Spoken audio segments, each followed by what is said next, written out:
Свой 180-й день поездки мы встретили в Кении. Эта страна входит в десятку самых крупных экономик Африки, и это чувствуется сразу. Мы в Кении. Первое, что удивляет, это развитость в городах. Побывали в торговом центре, покушали в кафешке. Очень-очень прикольный, хотя город не такой уже большой. Сверху над нами постоянно летают самолеты. Конечно же, еще есть один нюанс, это безопасность. При въезде проверяют машину снизу зеркалом, нет ли чего. Но пока что интересно и прикольно. С чем ассоциируется Кения лично для вас? Мне, например, первыми в голову приходят бегуны. И именно с их вотчиной нам посчастливилось встретиться совершенно случайно. Потихоньку спускаясь в рифтовую долину, мы проехали то место, где тренируются кенийские, и не только даже кенийские чемпионы. Увидели бегунов, увидели велосипедистов. Конечно, основное время для их тренировок это раннее утро и потом вечер. Сейчас, можно сказать, не сезон посреди дня, но это впечатляет, прикоснуться немножко к этой легенде. Я помню, как я бежал в Братиславе полумарафон. Конечно же, кто занял первое место? Кенийские спортсмены. И так на многих марафонах. И все они практически тренируются здесь, именно в этой части Кении.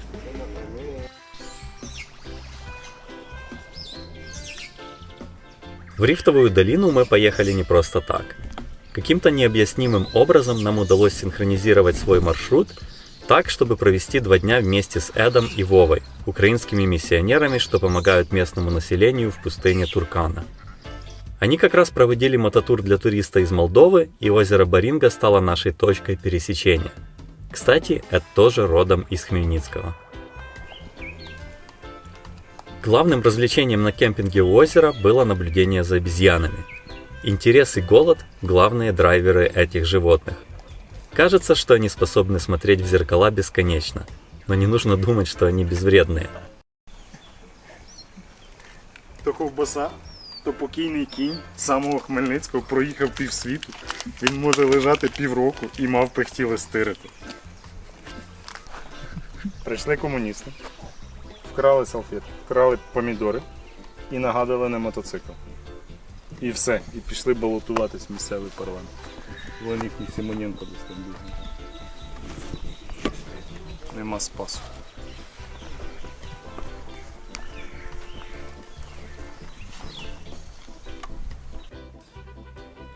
Мы решили откупиться от этих гопников шкурками от арбуза, что вызвало фурор. На пир собралось все семейство приматов. Наблюдая за обезьянами, невозможно не словить себя на мысли, насколько они похожи на людей. Ну или люди на них. Мимика, поведение. Мы не настолько далеко ушли от этих животных, как бы хотелось. Утром Эд пригласил нас разведать окрестности на лодке. Конечно же, мы не отказались. Мы начали с Украины, поехали по всей Африке, а сейчас добрались в Кению. Нас пригласил классный пацан Эд. И сейчас мы едем на озеро смотреть крокодилов, плавать с ними. Откуда Эд родом? Хмельничанин. Это вам не хухры-мухры.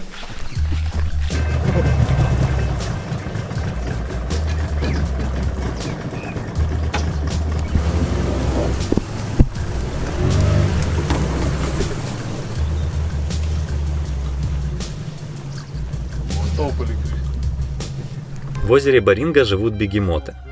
Фокси, капитан нашего судна, решил подойти к ним максимально близко. Головы бегемотов то всплывали, то прятались под воду. Иногда это происходило достаточно близко к нам. Как вы понимаете, бегемоты довольно опасные животные, и нам было немного не по себе. Но, к счастью, все обошлось, и мы отправились дальше наслаждаться природой.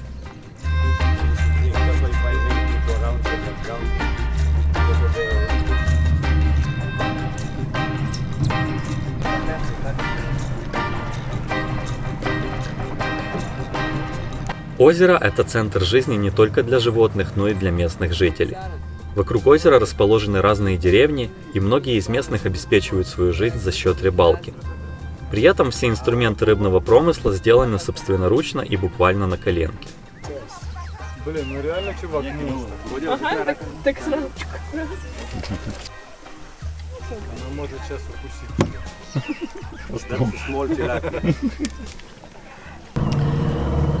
Конечно, нам для того, чтобы словить рыбу, надо дорогой спиннинг, дорогую катушку, леску, которая светится ночью, много всяких блистеров и всего остального. И пузырь. Подводные часы. Прикормить рыбу, Подводные часы. эхолокатор. Дрон.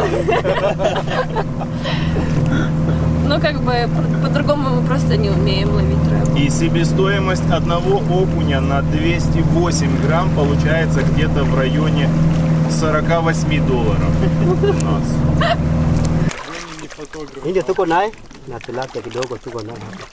Что тут говорить об удочках?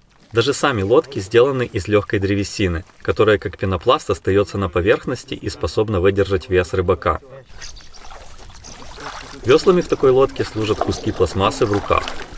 Как видите, рыбалка даже в таких условиях получается очень даже неплохой. Мы купили немного рыбы у местных рыбаков, чтобы посмотреть, как за ней будут прилетать орлы.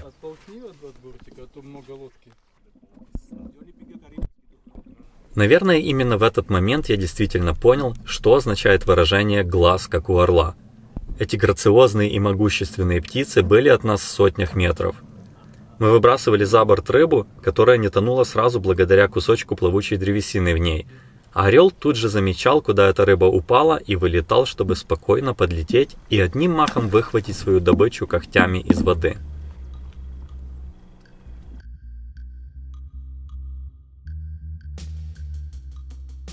Есть на озере Баринга и свой остров, на котором живут жирафы. Жирафы оказались на острове совершенно случайно в 2010 году, когда озеро расплылось и стало увеличиваться в площади. Жирафы стали искать место повыше, но сами того не ожидая, оказались постепенно отрезаны от суши водой со всех сторон. Им было тяжело адаптироваться к новым условиям и угрозе со стороны питонов, которые то и дело атаковали новорожденных. Но местные жители взялись за решение этой проблемы вместе с рейнджерами, и теперь ситуация стала улучшаться. Есть даже планы перевести часть жирафов вновь на Большую Землю. Но жирафы оказались не единственными жителями острова. Я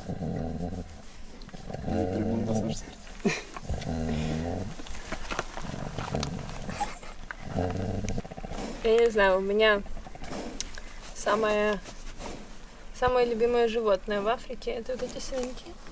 А тут, получается, конечно, мне его жалко, потому что он старый уже.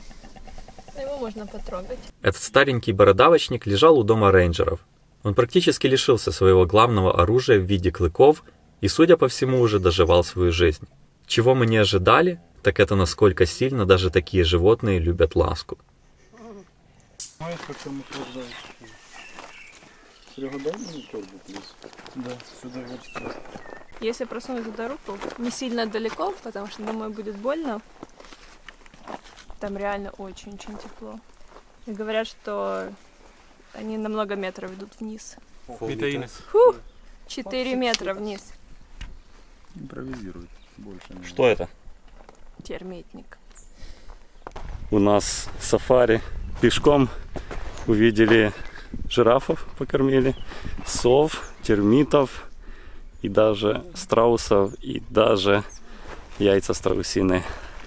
Теперь нужно быстренько уплывать, пока не увидел самец страуса.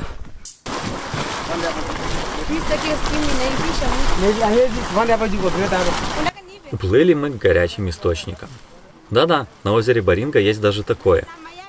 В них можно было бы искупаться, но в данном случае источники нужны были совсем для другого, чтобы приготовить обед. Значит, вот это магистральное транспортное средство. Оно доставляет рыбу из островов туда, на центральный поселок, где ее уже потом реселят, зажаривают для сохранения. Жареная в труху рыба может храниться до 2 недель. И 2 недели, в принципе, можно кушать, не опасаясь заболевание от порченного мяса. И они подписывают, кому, какому реселлеру эта рыба принадлежит уже здесь. И там они уже по табличкам разбирают рыбу и потрошат, продают. Foxy, escuta, dale minute ainda na boat. Sawa. Sawa. Sasa nakaa hivi. Unashika na.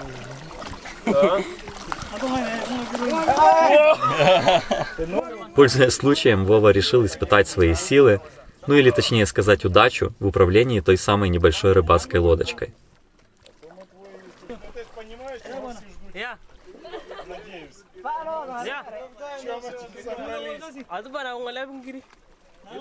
Должен сказать, получилось достаточно неплохо. Настолько неплохо, что в какой-то момент Лена уже выключила камеру. Но оказалось рановато. Хорошо, что местные ребята были рядом и спасли нашего миссионера. Не штовхнули твої колеги, да? Ні, вони мені навпаки допомагали. Вони мене підтримували. Якби не вони, я б ще тут грохнувся, не сів. Ми від цього чекали. Чекали, да? Ну, вибачте, я як на Втратили камеру не працюю, вибачте. 200 мегабайт. Зазря. Мы едим рыбку, приготовленную прямо в термальном источнике, в пакете сваренную. Но нормально. Посмотрим, что с нами будет дальше. Но пока мы довольны. Несмотря на то, что рыба варилась в пакетике в термальном источнике, воняющем серой, с нами таки ничего не произошло, и мы решили закупить на ужин еще дополнительную порцию. В этот раз уже на берегу, под которым то и дело сновали крокодилы. Озеро Баринга просто удивительно. На такой небольшой территории уживаются и бегемоты, и крокодилы, и птицы, и огромное количество рыбы. Ну и, конечно же, люди.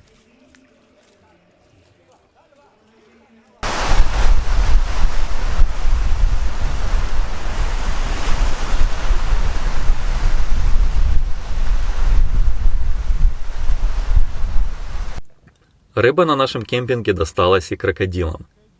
Я, конечно, переживал за Эда, но, видимо, он знает, что делает. Или, по крайней мере, нам хотелось так думать в тот момент.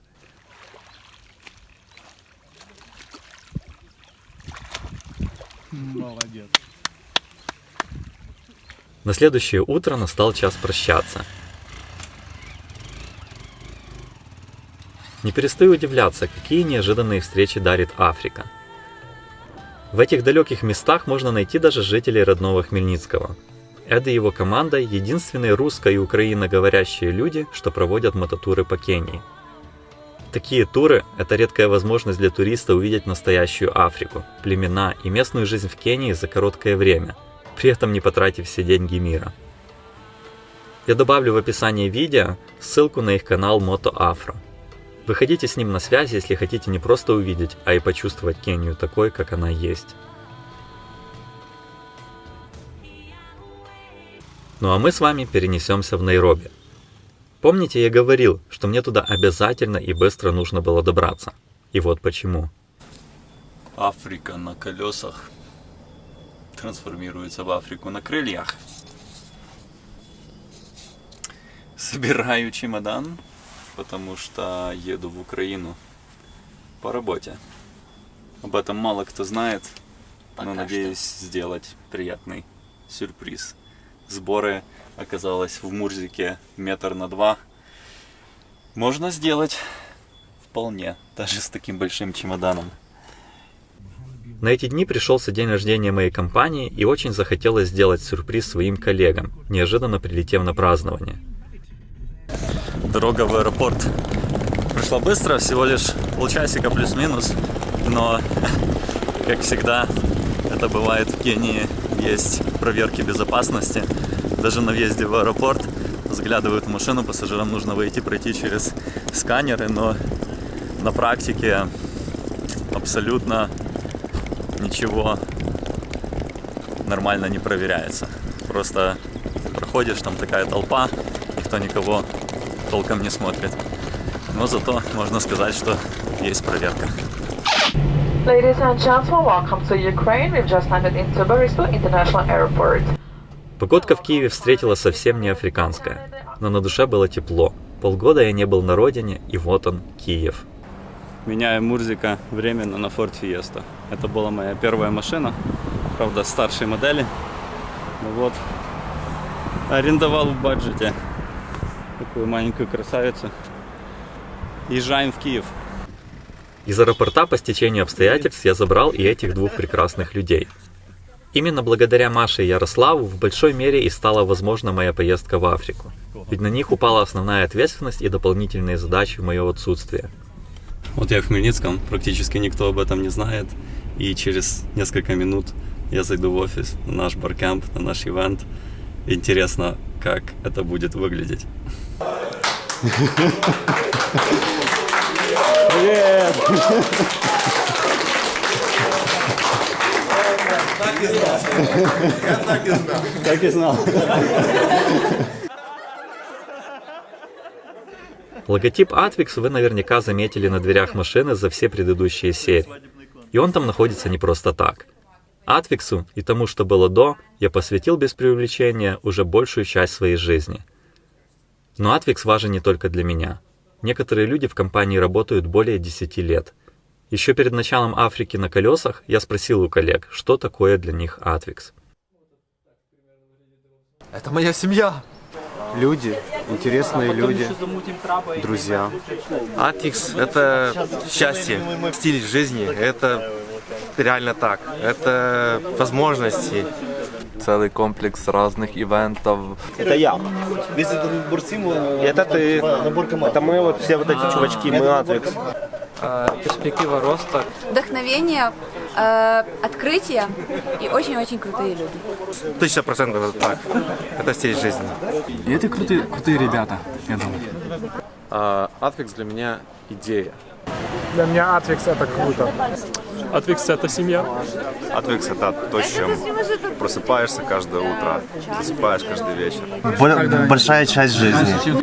Очень позитивный коллектив. Очень приятно было попасть студентом в такую большую семью, которая меня приняла. Это гордость. Это точно гордость, потому что это такая компания, которой может не только наш регион гордиться, а даже целая Украина в принципе. Это красота, успешность. Atvix — это для меня работа, на которую ты хочешь идти, и для тебя понедельник — это не что-то страшное. Да. Да. Вот это главное, я думаю. Atvix forever. Кто-то в нашей компании нашел своих возлюбленных и даже родил детей. Для кого-то Atvix стал билетом в совсем другую жизнь. Дал возможность впервые попасть за границу, достойно обеспечить себя и своих родственников. Попадая в Atvix простыми студентами, люди проделывают путь к специалистам со всемирным признанием и получают возможность создавать что-то для таких же крутых компаний по всему миру. Именно благодаря этим людям стала возможна Африка на колесах. И, конечно же, я не мог не прилететь к ним, даже хотя бы просто на один день.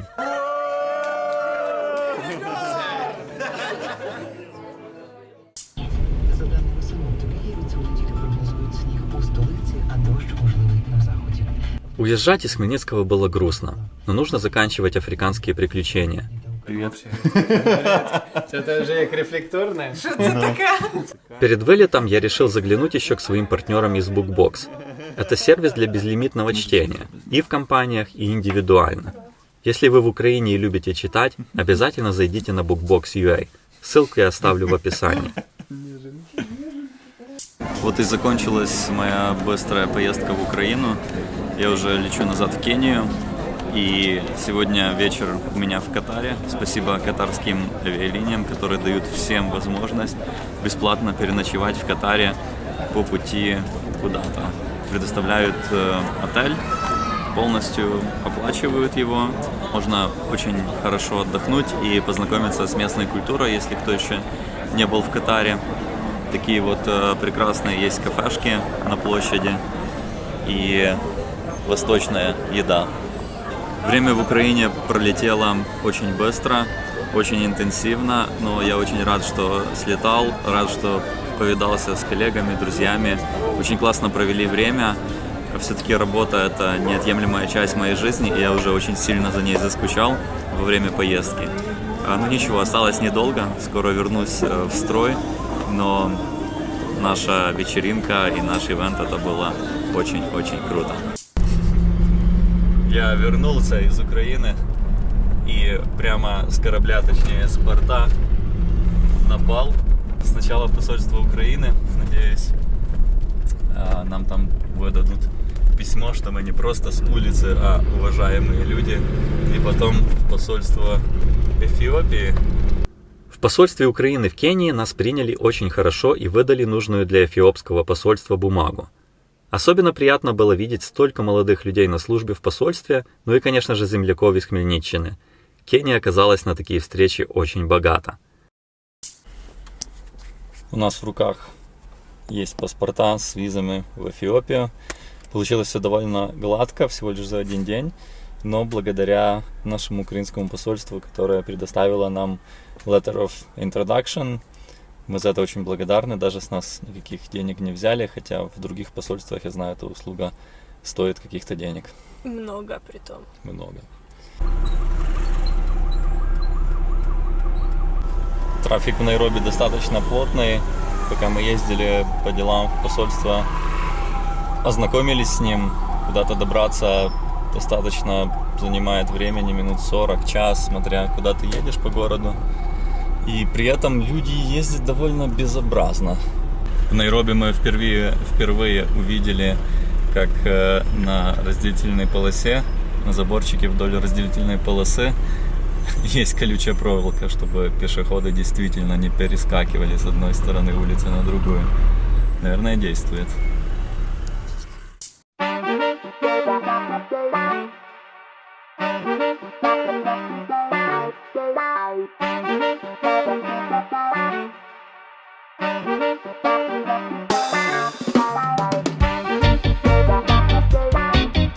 Природа Кении красива, особенно в красках заката. Что еще радует, так это наличие кемпингов, которыми, в общем-то, пользуются не только туристы. Покажу вам немножко, как умеют в Кении отдыхать с семьей. Вчера мы приехали уже ночью, и ребята устроили для себя дискотеку, танцевали очень заводными танцами. Пришлось попросить уже в 10:30, чтобы немножко просто тише сделали музыку, чтобы мы могли спать. Все это там происходило, и сегодня я спросил, какой у них праздник. Говорят, что просто мы с семьей без какого-либо праздника выехали отдохнуть на выходные. То есть 2 ночи они живут здесь на кемпе. Старшие люди живут в лодже, в номерах, а младшие в палатках, вот там за мной, живут. А сегодня утром здесь тусовался маленький барашек, и вот уже барашка у меня за спиной доделывают. Уже будет скоро барбекю. Поставили себе большое устройство для того, чтобы его приготовить. И столько людей, все это одна семья, и никакого праздника, как-то тяжело поверить, просто люди собираются. А вон бабуины ходят.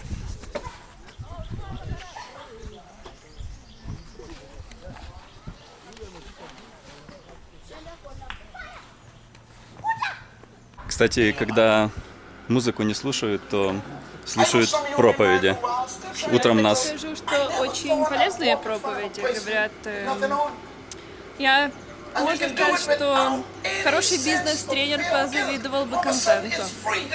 Да, проповедь с уклоном в бизнес из Нигерии. Сейчас про брак.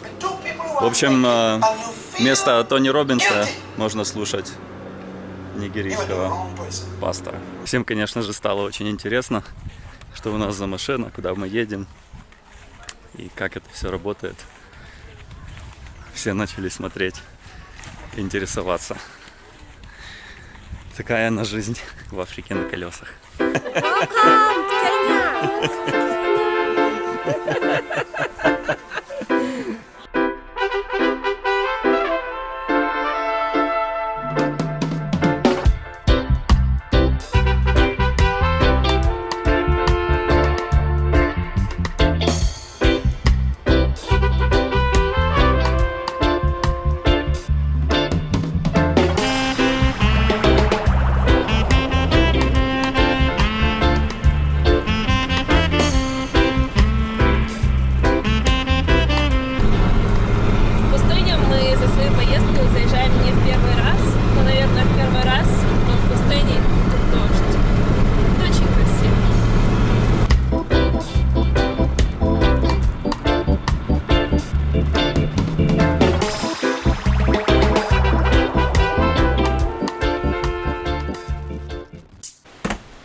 нас был, наверное, последний кемпинг на долгое время, если не на всю Африку оставшуюся.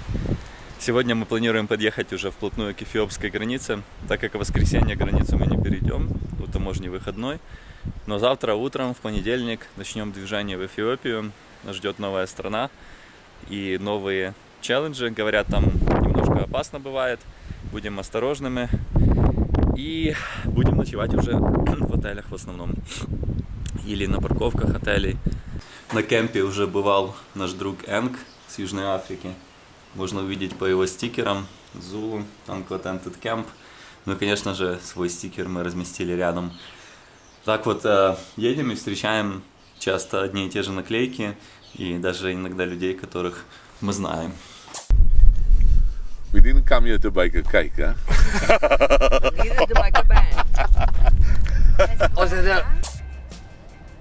К вечеру 196-го дня мы подобрались к самой границе Кении и Эфиопии, в город Майяле. Мы знали, что прямо в нескольких километрах часто вспыхивает вооруженный конфликт между племенами. Последние 2 недели все было спокойно, и мы решились на переход утром. Что же это утро нам принесло, вы узнаете уже в следующей серии «Африки на колесах». Спасибо, что смотрите, лайкаете и комментируете. До встречи в эфире.